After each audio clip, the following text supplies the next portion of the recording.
नमस्कार दोस्तों, मैं नीरज कुमार, आपका अपना YouTube चैनल ईडीयू में आपका स्वागत है। हम लोग पढ़ रहे थे भारतीय संविधान और भारतीय संविधान का आज सेकेंड पार्ट है जो कि बहुत ही इंपॉर्टेंट है। और हम लोग आज पढ़ेंगे 1784 का पिट्स इंडिया एक्ट, है ना। 1784 का पिट्स इंडिया एक्ट। और हम लोगों ने कल वाले क्लास में पढ़े थे रेगुलेटिंग एक्ट 1773, है ना। रेगुलेटिंग एक्ट 1773 और आज हम लोग पढ़ेंगे 1784 का पिट्स इंडिया एक्ट। चलिए इसके बारे में हम लोग जानते हैं कि 1784 का पिट्स इंडिया एक्ट क्या चीज है और इसके तहत क्या क्या चीज किया गया है। बताया जाता है कि रेगुलेटिंग एक्ट 1773 की कमियों को दूर करने के लिए, यानी रेगुलेटिंग एक्ट 1773 में जो कमियां थी और उसको फिर से दूर करने के लिए 1784 का पिट्स इंडिया एक्ट को बनाया गया, है ना। इसमें क्या है, बताया जाता है कि रेगुलेटिंग एक्ट 1773 की कमियों को दूर करने के लिए ब्रिटिश संसद ने एक संशोधित अधिनियम 1781 में पारित किया। यानी कहने का मतलब है मेरे दोस्त कि 1784 का पिट्स इंडिया एक्ट वो है जो 1773 का जो एक्ट बनाया गया था उसमें कुछ ना कुछ खामियां लगा और उसको मद्देनजर रखते हुए, है ना, उसमें संविधान ने एक संशोधित किया, संसद ने एक संशोधित अधिनियम बनाया और 1781 में उसे क्या कर दिया, पारित कर दिया। बोला उसमें क्या है, जिससे एक्ट ऑफ सेटलमेंट के नाम से जाना जाता है। यानी जो संशोधित कर नया एक्ट बना उसे एक्ट ऑफ सेटलमेंट के नाम से जाना जाता है। इसके बाद एक अन्य महत्वपूर्ण अधिनियम पिट्स इंडिया एक्ट 1784 के अस्तित्व में आया और इससे एक और महत्वपूर्ण एक्ट जो आया 1784 में अस्तित्व में आया। चलिए 1784 का पिट्स इंडिया एक्ट का क्या चीज इसका कहना, यानी इसकी विशेषताएं क्या है, जो जरा हम लोग जानेंगे। बताया जाता है कि इसने कंपनी के राजनैतिक, यानी किसने, 1784 का पिट्स इंडिया एक्ट में इसने कंपनी के राजनैतिक और वाणिज्य कार्यों को पृथक कर दिया, है ना। इसने राजनैतिक और वाणिज्य कार्यों को क्या कर दिया, अलग अलग भागों में क्या कर दिया, बांट दिया। चलिए और जरा नेक्स्ट पॉइंट पे हम लोग ध्यान दें। बोला इसने निदेशक मंडल को कंपनी के व्यापारिक मामलों में अधीक्षण की अनुमति तो दे दी।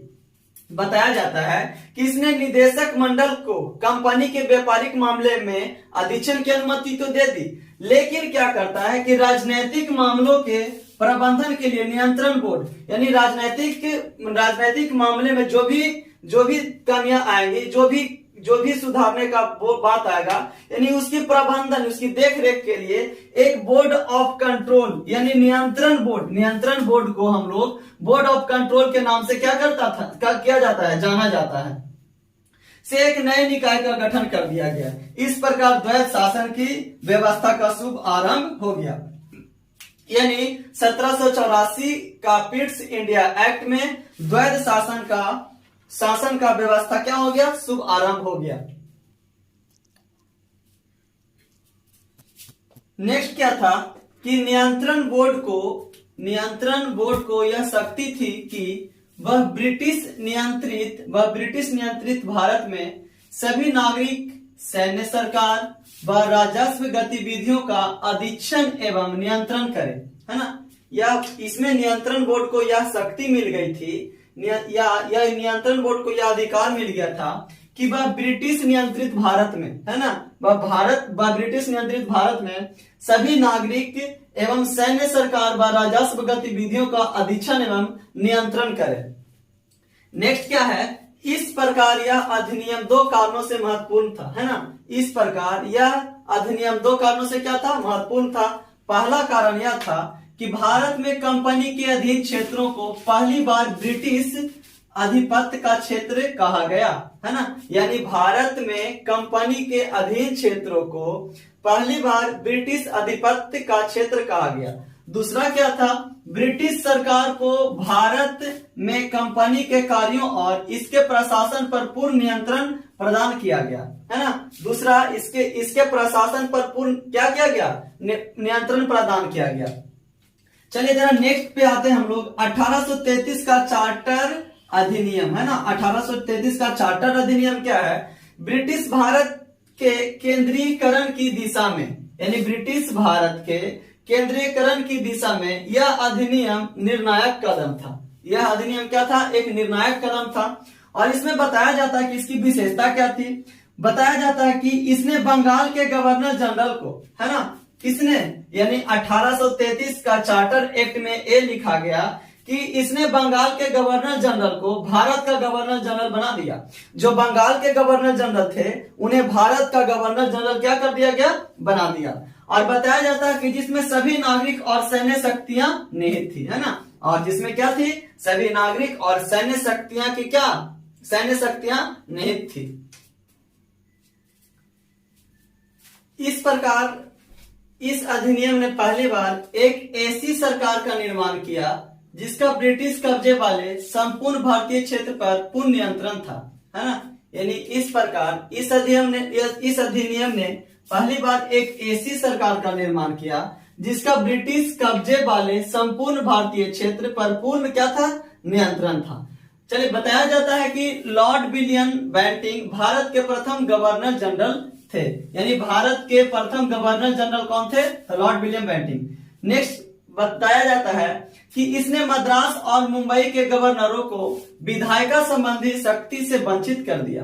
यानी कहा जाता है कि इसने मद्रास और मुंबई के गवर्नरों को जो विधायिका संबंधी शक्ति थी उसे क्या कर दिया गया? रोक दिया गया, वंचित कर दिया गया, यानी हटा दिया गया, छीन लिया गया। भारत के गवर्नर जनरल को पूरे ब्रिटिश भारत में, यानी भारत के गवर्नर जनरल को, तो भारत के प्रथम गवर्नर जनरल कौन थे? तो लॉर्ड विलियम बेंटिंग। यानी भारत के गवर्नर जनरल को पूरे ब्रिटिश भारत में विधायिका के असीमित अधिकार प्रदान कर दिए गए। यानी भारत के गवर्नर जनरल को जो विधायिका के जो असीमित अधिकार था उन्हें प्रदान कर दिया गया। अब बताया जाता है कि इसके अंतर्गत पहले बनाए गए कानून को, है ना, इसके अंतर्गत बनाए गए पहले कानून को नियामक कानून, है ना, यानी कौन कानून? नियामक कानून कहा गया। और जो नए कानून, जो अभी कानून बनाया गया है उसे एक्ट या अधिनियम कहा गया है। जरा नेक्स्ट आते हैं। चार्टर एक्ट 1833 ने सिविल सेवकों का चयन के लिए खुली प्रतियोगिता आयोजन का शुरू करने का प्रयास किया। यानी चार्टर एक्ट 1833 ने सिविल सेवाओं का चयन के लिए, है ना, यानी सिविल सेवाओं के चयन के लिए एक प्रतियोगिता का आयोजन करने का प्रयास किया, है ना। यह सिर्फ प्रयास किया है ना।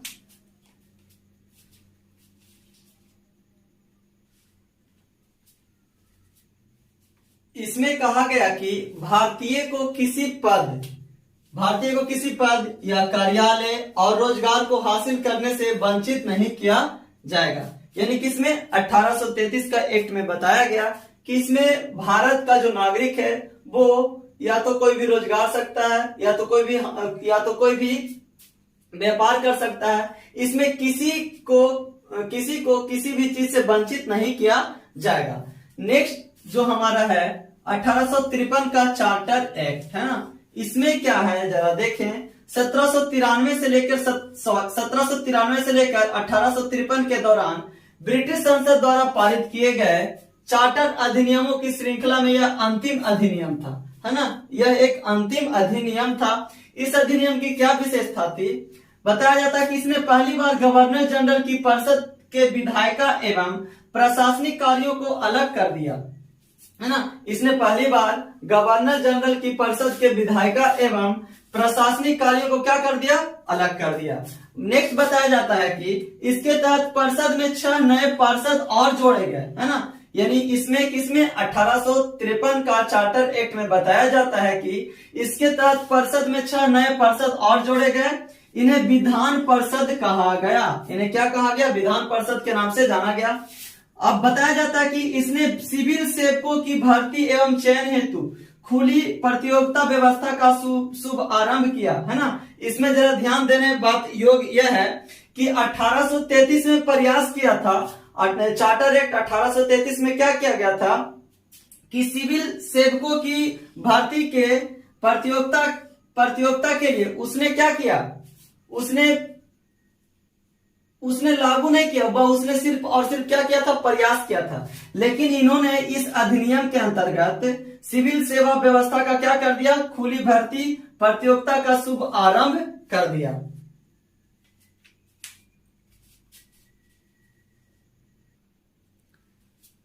अठारह में भारतीय सिविल सेवा के संबंध में यानी मैकाले समिति की नियुक्ति की गई, है ना। मैकाले समिति की नियुक्ति किस लिए की गई, तो भारतीय सिविल सेवा के संबंध में 1854 में मैकाले समिति की नियुक्ति की गई। नेक्स्ट क्या है, इसने शासन प्रथम बार भारतीय केंद्रीय विधान परिषद में स्थानीय प्रतिनिधित्व का प्रारंभ किया, है ना। बोला इसने प्रथम बार भारतीय केंद्रीय विधान परिषद में स्थानीय प्रतिनिधित्व प्रारंभ किया। नेक्स्ट बताया जाता है कि गवर्नर जनरल की परिषद में जो 6 थे उनमें से नए सदस्यों में से, है ना, 6 नए सदस्यों में से 4 का चुनाव बंगाल, मद्रास, मुंबई और आगरा की स्थानीय प्रांतों सरकारों द्वारा किया जाना था, है ना। यानी 4 का जो चुनाव था कहां से, तो बंगाल, मद्रास, मुंबई और आगरा की स्थानीय प्रांतीय सरकारों द्वारा क्या किया जाना था।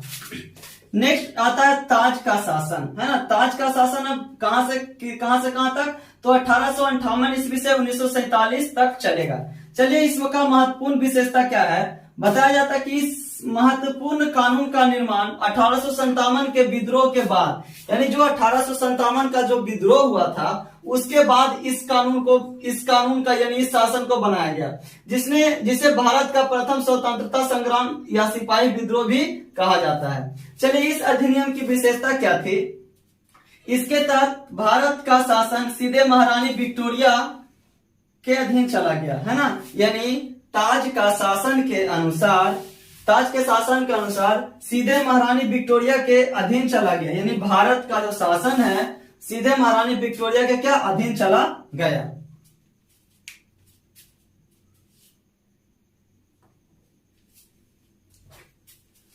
बताया जाता है कि गवर्नर जनरल का पदनाम बदलकर भारत का वायसराय कर दिया गया, है ना। जो पहले गवर्नर जनरल कहा जाता था वो अब उसे भारत का क्या कहा जाना लगेगा, वायसराय। चलिए आगे बताया जाता है कि यानी वायसराय भारत में ब्रिटिश ताज का प्रत्यक्ष प्रतिनिधि बन गया। नेक्स्ट बताया जाता है कि लॉर्ड कैनिंग भारत का प्रथम वायसराय था, यानी लॉर्ड कैनिंग भारत का प्रथम वायसराय था। इस अधिनियम ने नियंत्रण बोर्ड ऑफ निदेशक कोर्ट समाप्त कर भारत में शासन की द्वैध प्रणाली समाप्त कर दी, यानी भारत में द्वैध प्रणाली क्या कर दिया गया, समाप्त कर दिया गया। चलिए दोस्तों अब नेक्स्ट वाले वीडियो में हम लोग आगे पढ़ेंगे, और वीडियो अच्छा लगे तो लाइक और शेयर जरूर कीजिए। चलिए धन्यवाद।